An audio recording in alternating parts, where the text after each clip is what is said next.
Hey everyone, welcome back to Farming Simulator 22, and we are back here on Kubota Farm in east of Vineland, New Jersey. Yeah, that's what it is. Happy Monday to everyone. I hope everyone had a really good weekend and you're ready for the week. I'm never ready for the week. Mondays are always Mondays, but we'll get through it together. Boy, my tongue is tied tonight for some reason. So hey, I went ahead and finished up doing our baling on the 3 fields that we harvested. So we've got some bales to pick up, and we're going to start getting our fields prepped because the only other field we have, which is this one right here, can't be harvested until August. So we are going to work on getting our baling done and picked up. Actually, our baling is done. Boy, this is going to be a long episode. Yeah, not long time-wise, but long for me if I can't talk straight. So anyways, I was doing some thinking. I sold our original bale spikes. I liked them and I didn't like them. I didn't like the design, but I liked the mod. The way that you could just disable the collision on it, drop the bale. But since we're doing kind of a half auto load, half load situation, I didn't think that was particularly necessary. And I'll deal with scraping bales on the ground to get them off the spikes. So we actually had 2 sets. Actually, I think we might have even had, do we have 2 or 3 sets? We had 2 sets. We had the one I was using, and then we had some that were over there by our barn that we never used. I picked up this thing. Now you might be saying, Brad, that's not a bale spike. That's a bucket. But check this out. Waka! Yeah, that's what I'm talking about. I just like that. Waka! What a great zombie tool. You know what I'm saying? So you spike the zombies, and then you scoop them up. That's what I'm talking about. Let's give this thing a try. I honestly don't know um, how much I'm gonna like it, but it wasn't expensive, and if I'm being honest, you know, I was kind of at the, let's just give it a go. Why not? I was at that stage, you know. Let's go pick up our. Actually, you know what? We don't want to pick up our trailer with this thing. We want to pick up our trailer with our pickup truck, don't we? Yeah. Let's do that. Look how small that thing is compared to that harvester. Our wheel loader is tiny compared to that harvester. Holy cow. Goodness gracious. This is a big week for Farming Simulator, right? The Platinum Pack is coming out and is being released. Did you all buy it? Are you ready for it? Are you excited about it? You know, what's your take on it? I don't know. You know, I was watching a little bit of gameplay because some of the YouTubers have advanced copies. And yeah, I mean, yeah, I don't know. I don't know how I feel about it. It's just very, very forestry centric. And I'm just not there yet. You know, I'm not ready for a lot of logging yet. But that being said, I like the looks of the map. It's a pretty map, that's for sure. So there's that. Bunch of new equipment. Can never complain about that. Haven't gotten much feedback about the physics. I'm gonna have to maybe check out some more of the gameplay. Yeah. Haven't heard a lot about the physics. If that's one of the big questions a lot of people had, you know, was did Giants improve the log physics? You know, are logs gonna be easier to deal with? Curious about that now. We'll have to check that out. All right, let's see how this thing performs. Kind of weird though, right? Isn't that kind of weird? Having a bale spike like that. It adds quite a bit of front.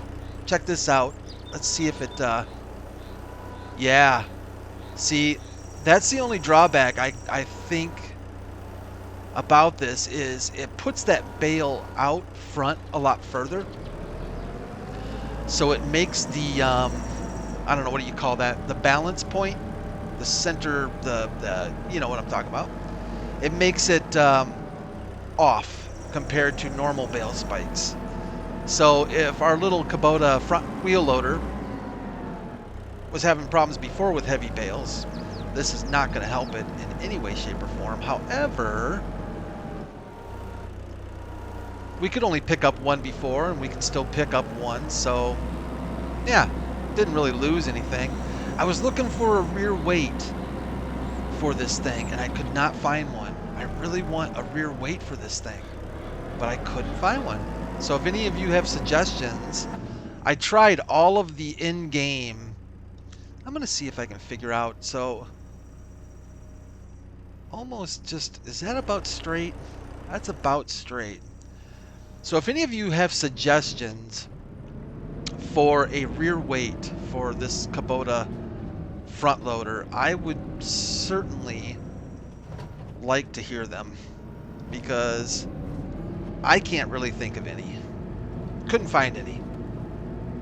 There's rear weights for wheel loaders. Are you gonna, there you go. I could find those easy enough. Not wheel loaders. Yeah, wheel loaders, right? Yeah. Yeah. Wheel loaders. I could find rear weights for these guys, and actually, we might end up upgrading to a wheel loader. I like the 24 miles an hour, I tell you.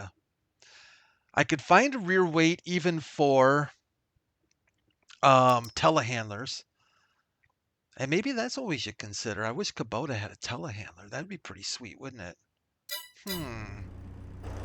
Might have to do some investigatory work on that. I would take a telehandler. That's got good speed. It's got good reach.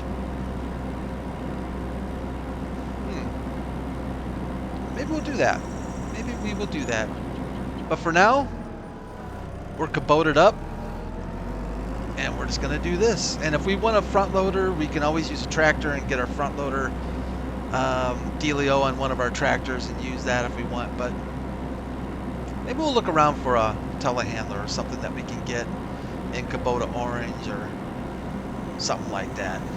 I seen JCB telehandlers often enough, I guess you would say, on American farms. I think that they have made their way. I don't see a lot of New Holland telehandlers. I'm trying to think of what other brands. John Deere doesn't make a telehandler, do they? I don't think they do. If they do, I don't know that I've ever seen a John Deere telehandler. In real life. In the game I have, just because people do the reskins, you know, but in real life I don't think they make one. Be curious. I do like this front loader though. It's the little guy that can, you know, we're asking him to do quite a bit with these humongous bales, and he's just like, you know, he just does it. Scoots along, a little slow, but gets the job done. Certainly better than hand picking them, I can tell you that much. I was watching, oh man, I don't know if I don't know if I want to admit this, but I'm watching reruns, of course reruns, oh my gosh, that goes without saying, of Dallas. If any of you remember that show, wow, what a show. Hilarious. Now that I'm watching it, I don't... Boy, I barely got a hold of that one, didn't I? Yeah, that one I barely got a hold of. Let's go grab our truck here. So I'm watching Dallas. Okay, it's on Prime Video. I got started watching it because I was talking to a friend of mine.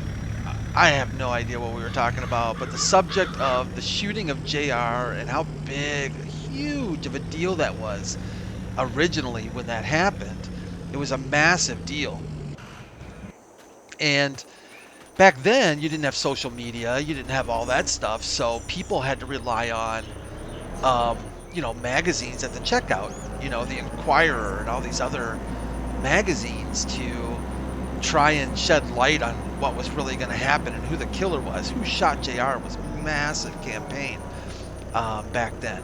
TV Guide, I'm sure was part of that whole thing and stuff. And how different it is nowadays in comparison, like when you get a cliffhanger on a show nowadays, social media makes it almost impossible to have it have the impact like it used to have before. Because leaks happen and there's discussions about what's really going on and all this other stuff. And I'll tell you, it's just not the same. It doesn't feel the same, but I won't spoil it. I won't tell you who shot JR just in case you want to run out and watch 1970s, 1980s Dallas. I was actually really surprised. I didn't know it went as many seasons as it did. I think it's like 14 seasons or something crazy. And then you had Knots Landing, which was a spinoff of Dallas. I could give away a spoiler right now.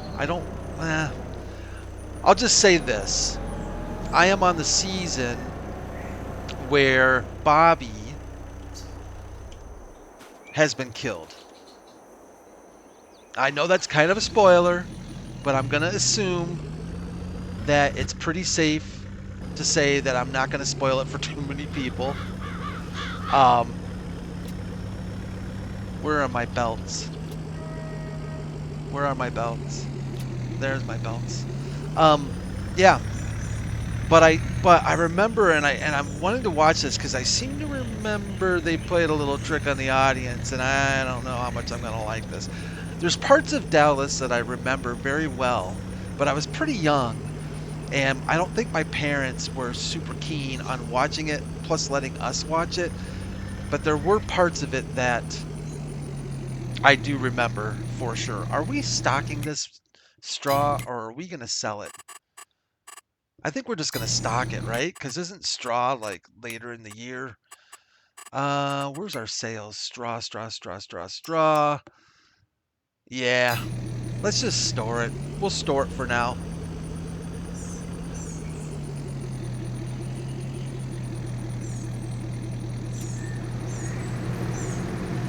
I think that'll do. I think it'll take it right off the trailer for us. Oh yeah, there we go.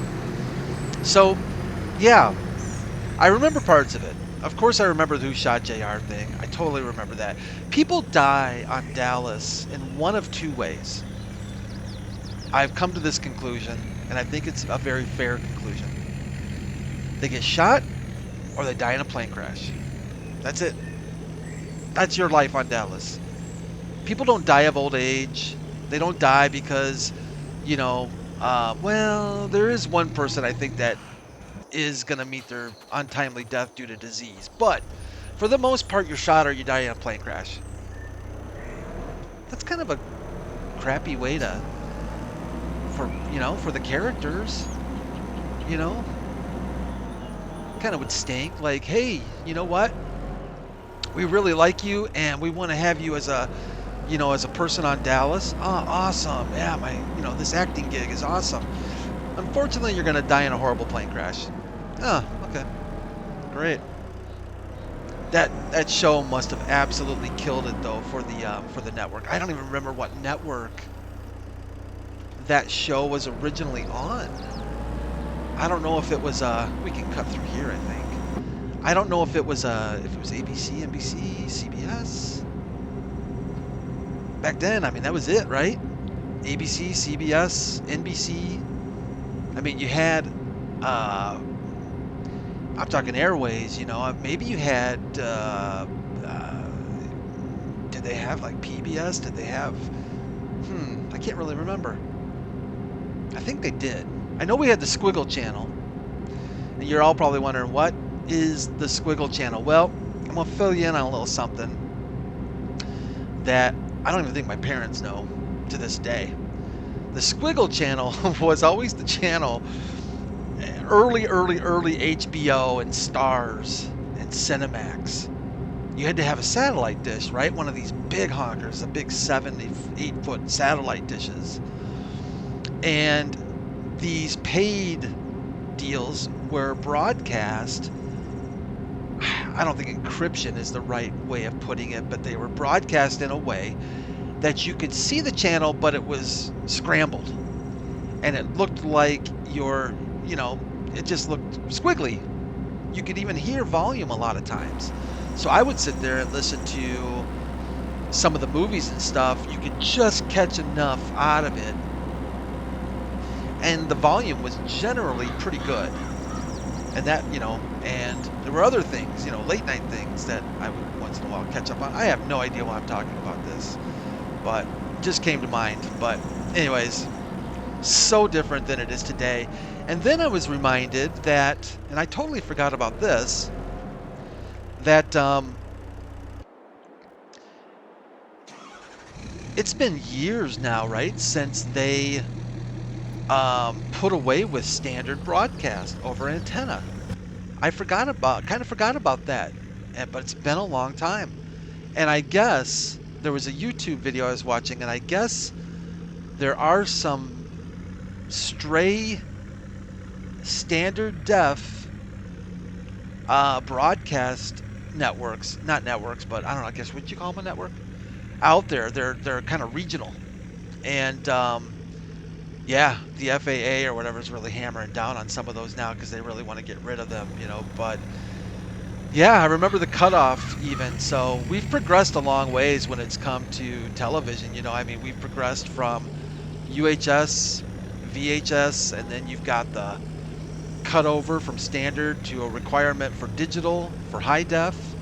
Remember how big of a deal that was? I should bring out I've got a digital antenna that I should bring out and see what kind of reception I can get. It's been quite a few years since I've used it. I bought it originally when that cutover thing was happening, and I still wanted to get local networks for some sports and different things.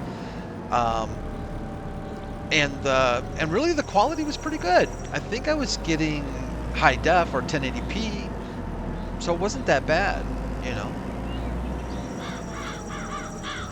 And I can still remember my neighbors were the first that I knew of to get high def 1080p, and they went out and bought a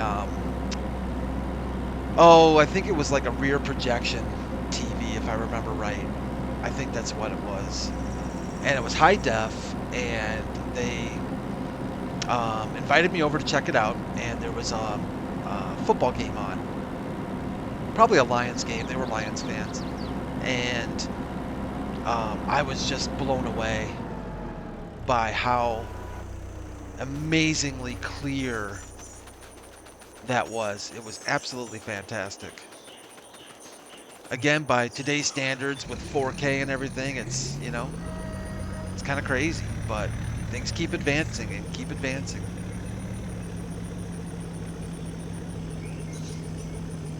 And I know when I was going through my computer upgrades, and when I started the channel, when I originally started the channel, it was 1080p. I had a 1080p monitor, and when you're using Shadow Play for NVIDIA, that's what you're restricted to, is the actual, whatever your game resolution is that you're playing. So if you're playing your game at 1080p, that's what Shadow Play is going to record. And I thought about 4K, and I thought, what, if I'm going to upgrade, maybe I should do 4K, but prices are still kind of high on 4K monitors, at least for the monitors I wanted to get, because I don't buy the best all the time, but I don't buy the cheapest. I should say the most expensive and the cheapest. I generally stick in that middle ground, unless there's something very specific that I know about that tells me that it's either a waste of money to go more expensive or it's not a good idea to go cheaper. I definitely overanalyze. I definitely research. That's just in my DNA. I think it's definitely from my dad, I think, for sure. In fact, I know that because my mom would, I can still remember my mom saying things to my dad like, oh, just buy it for goodness sakes. Just get that one, it'll be fine. Because I know my dad is one of those people too that, you know, before the internet and social media and stuff, it was Consumer Reports, right? The magazine Consumer Reports. I swear, next to the Bible, Consumer Reports, yeah, if he swore on Consumer Reports, it was the same as swearing on the Bible. That's it. Done. Consumer Reports was his thing, no question. And I'm not saying that that's bad. They had, you know, I'm sure they did a lot of research. They had a lot of good information, but try to convince him that Consumer Reports was wrong. Yeah, good luck with that. Holy cow, that would be...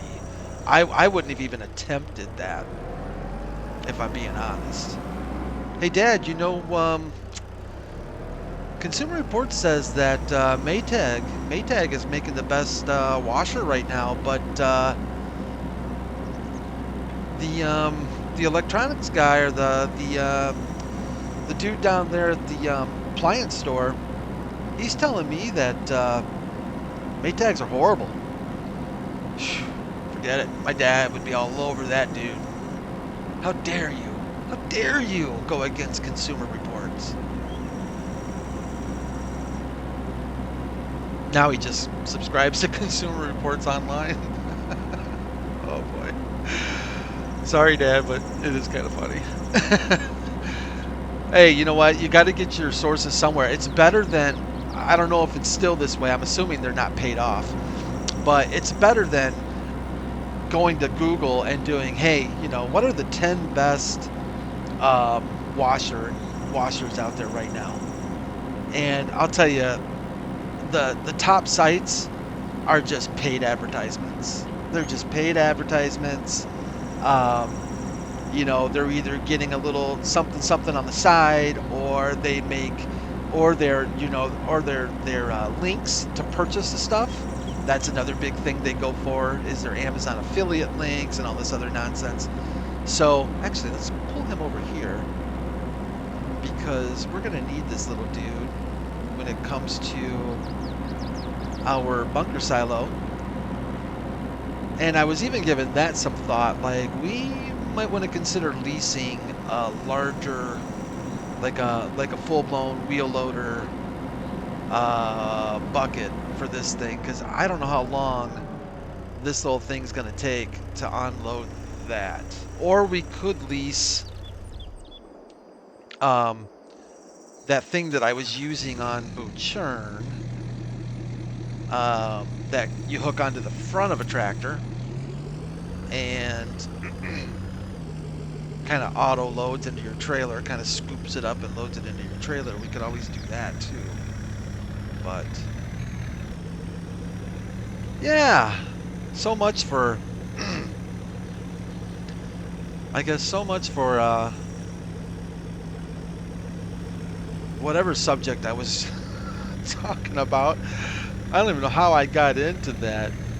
Oh, I know, it was something with oh my gosh, yeah, from standard def to high def, and then blah blah blah. So yeah, for the channel I ended up just saying, you know what, 1440p, what do they call that, QHD or QUHD or something like that, you know, plus the upload sizes of the files get huge for 4K. And as it stands, my file size for these 1440p videos are certainly not that small. So yeah, I just decided, you know what, we'll just go 1440p. I think that's good enough for viewing. YouTube does a lot of compression anyways, and so you don't exactly get, you know, optimal quality. But let's just get his little hiney inside there. There we go. I can drop him off and get this guy out of here. So I figured between 1440p and then uploading to YouTube with their compression and file size, that was a good middle ground. And I guess 1440p is still the most popular, I guess, gaming resolution today. So I'm always a little bit of a step behind sometimes on these things. Even though I try to um, keep up, it's just so hard to, and it's very expensive to keep up with technology, especially stuff like computers and cell phones and stuff. It just gets a little bit crazy. Wait, whoa, restricts me. Wait, boy, this thing is big. Can barely get around the side of it. I need to get a longer hose. Oh, see, I lost my hose. Well, that'll be good. I think that'll work. Let's check our combine. I think I repaired it before I brought it over here. Yeah, so we're good. All right, awesome. So we've got our straw picked up, and we can get to taking care of our fields here. Now, we do need to take a look at, it's been a while since I've done this. We need to take a look, I think, at precision farming. And let's see how these fields look. See, to me, the pH level, that's not bad. I know field 10 is going to be bad because we haven't had a chance to hit that. Nitrogen is very bad, so we are going to need to do the nitrogen. Nitrogen is fertilizer, correct? Am I right in that? And pH is, I think it's nitrogen level, yeah, by fertilizer. And pH is lime. So we are going to need to fertilize these bad boys before we do too much else. Do you fertilize before you plant? I think you fertilize after you plant, don't you? I think you do. I think that's the case. Boy, I can't remember. I'm having a hard time remembering that. But I do think you plant first. I think you plant first. I think it's better because I think if you fertilize, since it doesn't know what's in the field, it kind of lays down a basic amount of fertilizer. But if it knows what crops are in the field, then it can adjust fertilizer based on that, I think. That's right. And is our seeder and planter no-till? I don't think it is. So I guess we might as well get to cultivating our fields. Boy, I did not plan this very well, did I? So if we look here, and we can look at our fields here, we know it's not ready for harvest, and cultivated for sure not. Stubble tillage, ready to harvest, harvested, remove photo. Weeds, needs plowing. I don't think any of our stuff needs plowing, so that's good. Yeah. All right, so I think we can go ahead and get this cultivated up and prep there. We don't need to plow.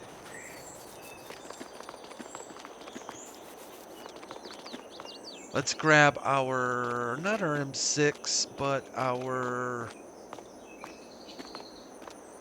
this guy.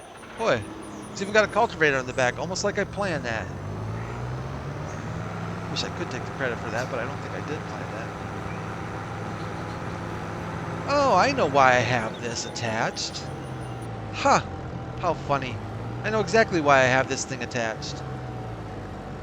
Because of joining these fields. Yes, I know. Sheep are barking at me already. I think we should join these guys. I mean, why not, right? Let's do that. Now you're probably saying, wait a minute, Brad, cultivator, what are you doing? But I think I have the allow create fields. Oh, I do. So let's allow create fields. And let's,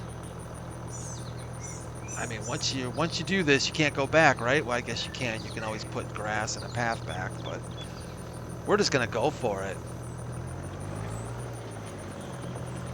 Oh, yeah. Oh, buddy. That's good stuff right there. How weird, though. Why is kind of a weird little texture thing going on? I was expecting a plowed texture throughout, but interesting. All right. Well, let's see if we can do this without making it look horrible. I definitely want to make sure we don't have like a little bit mist. So even if I'm just going to go over that edge a little bit just to make sure.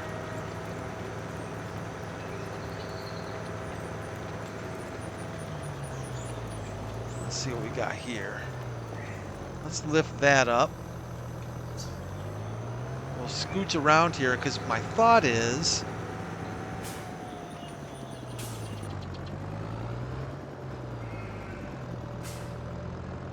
let's see here.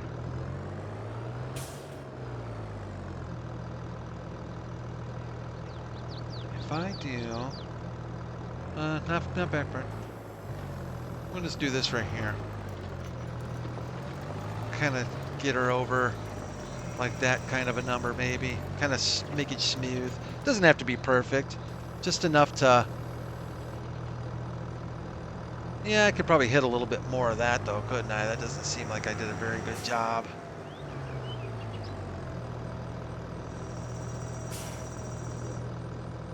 There.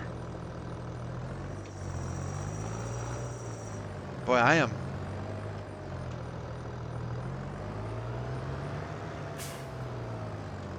feel like I'm being way too fussy about this.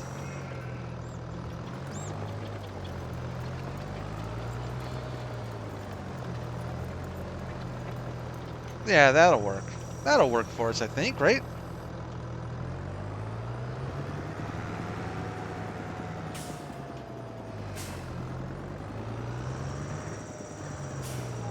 And then we can hit over here. Boy, I don't know. I might be risking it doing inside cab. That may not be the best idea on this one. I might want an outside view on this thing. Let's see if we can get that going here.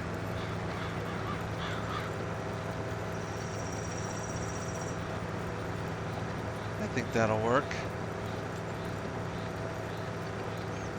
Guess we'll know when we go to plant and stuff how this is going, but it's certainly take care of business, I would think. Oh, don't go too far over there.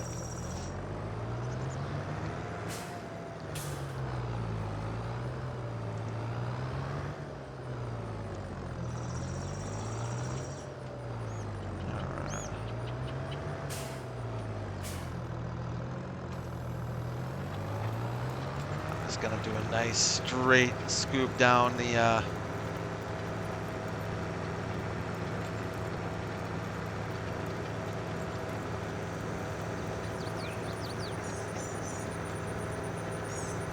down the path.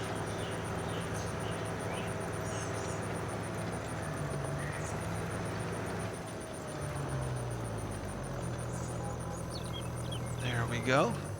All right.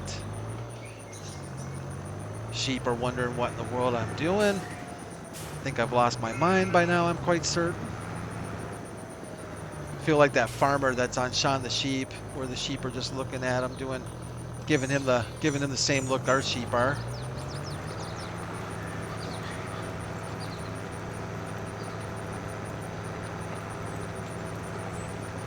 But I think getting these two fields joined will... Look at my FPS counter. Yeah. Sometimes I leave it locked at 60, and sometimes I kind of mess with giving an unlocked rate. I don't know. I'm not sure that it really makes that much of a difference when it comes to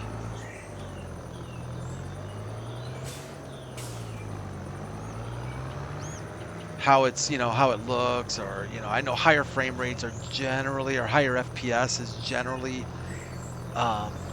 better. But sometimes, at least for me, I just don't notice that much of a difference unless I'm playing a game that has a lot more action to it, you know? But I don't play a lot of action games, I guess. I do play some Doom Eternal, and I know that that game is starting to get a little old in the tooth, but it is a game that I still enjoy playing. I even pulled out the old Lara Croft Tomb Raider game the other day and started playing that. I forgot how brutal, how absolutely brutal that game is to her. Like, I actually feel bad for her.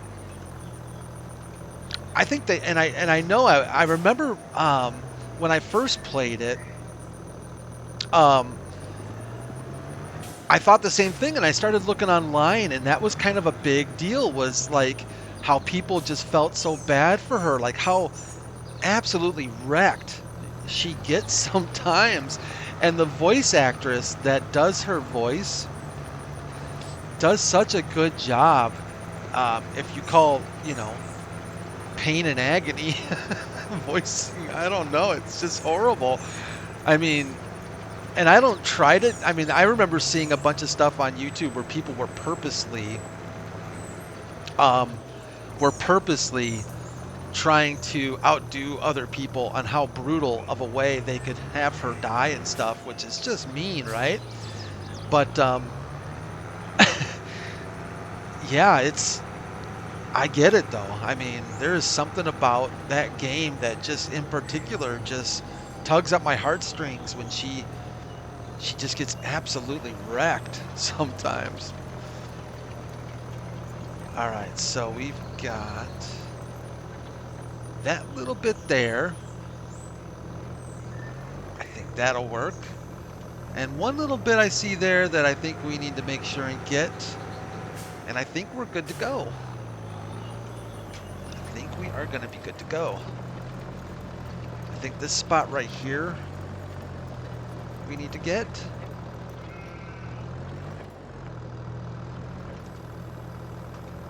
Get that out of the way.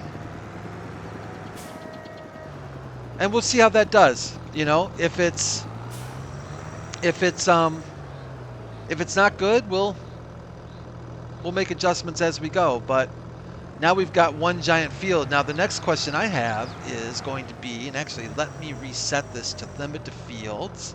I bet you all thought I was going to forget, which I totally understand why you would think that. If we look at our PDA, yeah, see, there we go. So the PDA did open that up. So that's kind of cool. Now the question is going to be, I know this episode's getting a little bit long right now, but just before I let you go, let's just take a look real quick at a course play. Oh, it did it. I didn't think it was going to. What's that little deal right there, though? Why is that open, that edge right there? It kind of bugs me a little bit. It kind of bugs me. All right. So if we want to create number of headlands, 3. Um, I'm going to bump up to 4. And start work center. Headland corners. Should we do sharp? We'll try sharp. Why not, right? And let's generate that course. Yeah. Well, that'll be interesting.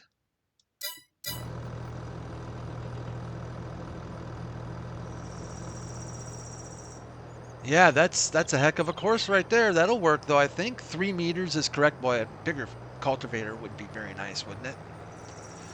But I think getting this field cultivated, um, I'm sure our seeder is not. You know what? Maybe our seeder is direct. Is it direct? Kubota equipment pack and our seeder. Maybe it is direct drill. Planters.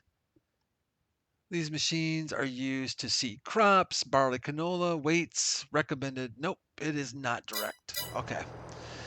All right, everyone. Well, I think that is where we're going to leave this episode. I know it's kind of a cliffhanger. Is Brad going to use Courseplay, or is he going to try a hired helper first? You're going to have to check in Tuesday for the next episode of Kubota Farm. But seriously, though, I really do appreciate y'all joining me today. And have a great rest of your day. I will see you Tuesday back here in East Vineland. Take care of yourselves. More importantly, let's take care of each other. God bless, and I'll see you real soon.